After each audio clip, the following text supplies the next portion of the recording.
Welcome to the Money Over 50 podcast, brought to you by Dallas Davison and Michael Hogue from Money Over 50 Financial Advisors. This information is general in nature and does not take into account your objectives, financial situation, or needs. Therefore, you should consider whether the information is appropriate for you and your personal circumstances. If you require personal advice, please contact Money Over 50 Financial Advisors. Here are your hosts, Dallas Davison and Michael Hogue. Welcome to Money Over 50 with Dallas and Michael. We never know why company share prices will fluctuate, only that they will. Dallas Davison. Thanks, Michael Hogue. There's a couple of things that I read or saw recently that made me think about this. And the first one was the whole slew of economic forecasts for 2021 and market updates and all these sorts of things that we get emailed and sent all the time. And I just thought, what a joke. We've just had a year where no one in January 2020 could have possibly predicted the year that we had. And instead of learning the lesson from that, which is that, hey, we never know why these company prices are going to fluctuate. We just know that they will go up, they will go down. Over the very long term, we're going to end up in a better position than where we are now. Instead of taking that and going, gee, this year's really proven that we can just never predict what happens month to month or year to year. We just turn around and do it again. We've gotten all the same emails in January 2021 from different product providers or fund managers or people who think that they're some particular genius and can know what the NAB share price is going to do for this year. Instead of them all throwing their hands up and going, we don't know what's going to happen this year. Might be a second wave of this pandemic, might not be. We might have a boom year, we might have a bust. And instead of doing that and just accepting that we don't know, people just keep spitting back out these forecasts. And it just blows my mind that we do that, particularly when it just doesn't matter. We're wasting all this time and energy forecasting something that we don't know why these company prices are going to fluctuate. You don't know why they go up and why they go down. We just know that they are going to do that in the short term, and that over the long term, on average, companies will get more and more valuable. These market forecasts and reports that we get about the economic indicators and things like that reminds me of those cheap English newspapers where the headline will be, I had Darth Vader's baby. Something like that. You know, like there's just, it's just absolute rubbish. Absolute rubbish, yeah. You see. Yeah. It's 2020 is a great example because at the start of that year, like you said, not one of these people predicted any of what happened would happen. No. In the middle of it, no one predicted that we'd finish up for the calendar year. Yep.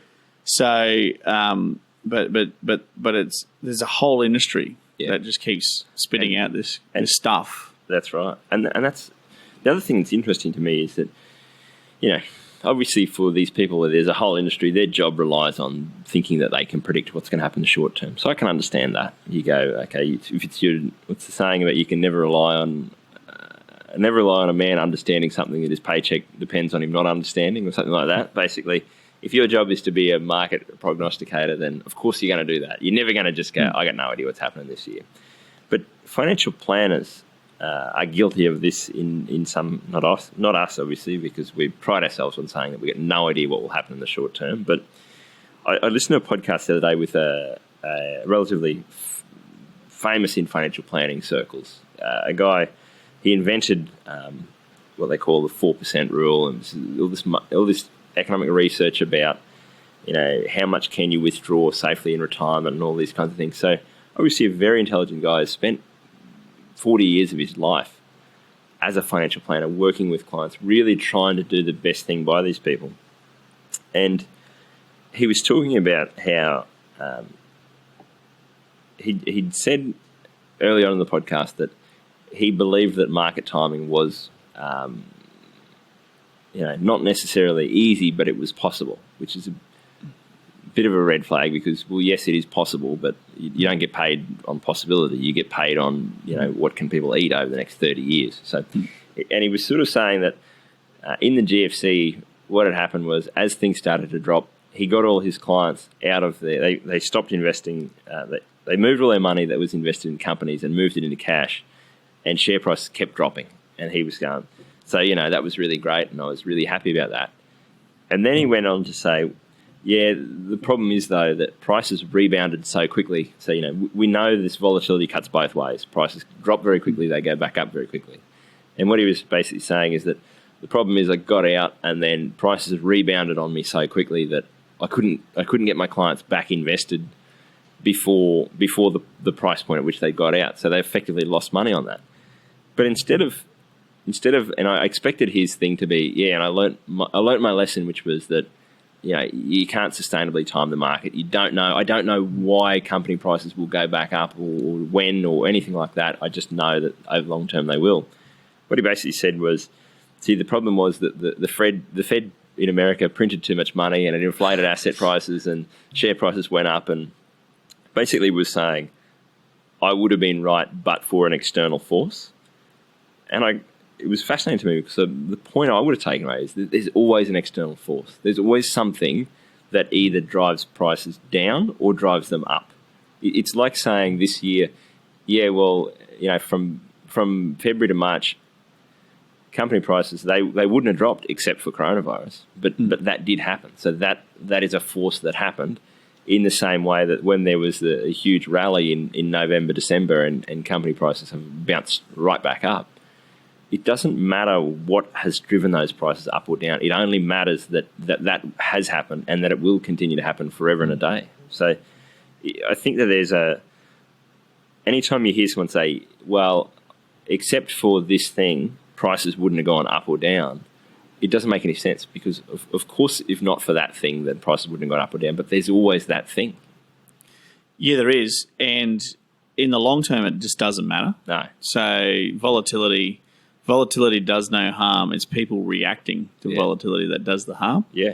So 2020 is a classic example. You fell asleep on the 1st of January 2020. You woke up on the 31st of December. If you're in a 50-50 mix of the largest 200 companies in Australia and the largest 1,500 companies in the world, you would have made roughly around a 6% rate of return over that period of time. There were times when you were down by 37% during that particular year. Now, if you ignored all of that noise, which you would if you were asleep,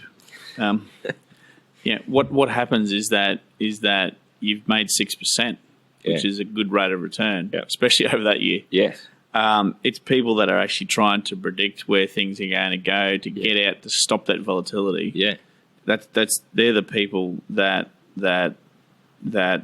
make the wrong decisions time and time again. And that's exactly it. To me, what's fascinating after this year is that the people like us that know that we can't predict the short-term future, we got no idea where company prices or company share prices are going over 2021.